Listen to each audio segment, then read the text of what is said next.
So you've done your Y-DNA test at FamilyTreeDNA and you've joined a project. But when you go to the project's results page, you cannot see your results anywhere. Everybody else's are there, but yours are missing. So how do you fix that? Well, it's all very easy.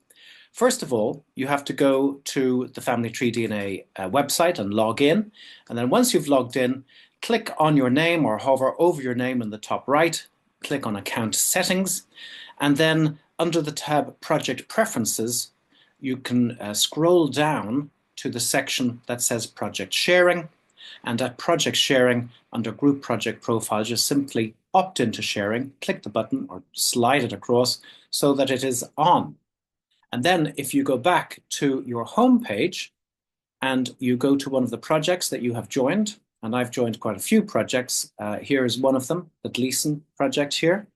So if I click on that and open that in a new tab, you'll be able to see that on the results page, which is this one here, DNA results, and then Y-DNA results overview, there's lots of Gleasons, and I can either search for my kit number by pasting it in there and then clicking on search. But what I prefer to do is if I go up to edit and then find, and then click on find again, and then paste my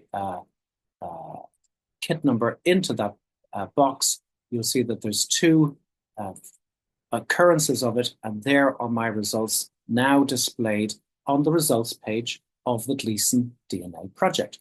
So it's that simple. And the important point to note is that the project will have your kit number, your family name, not your full name, so they cannot identify you personally, the name of your most distant known ancestor, and for most Irish people it's 1800.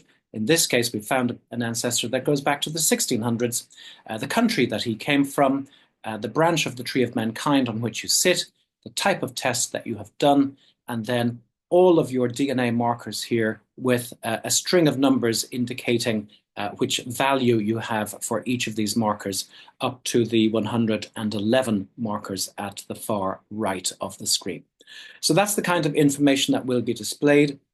The important thing to note is that nobody is identified individually. They only put your family name in and not your full name. So that's how you make your results visible on the results page of whatever project you've joined on FamilyTreeDNA. And this can directly benefit you in your own genealogical research. It can help the administrator of the project figure out where you fit into the broader scheme of things. And it can also help researchers like myself connecting your DNA to the Irish medieval genealogies, which go back to the 1200s, the 1100s, and all the way back to the 6th century and even before that. So that actually connects you with your early Irish roots, which is a very exciting field of research that is presently going on.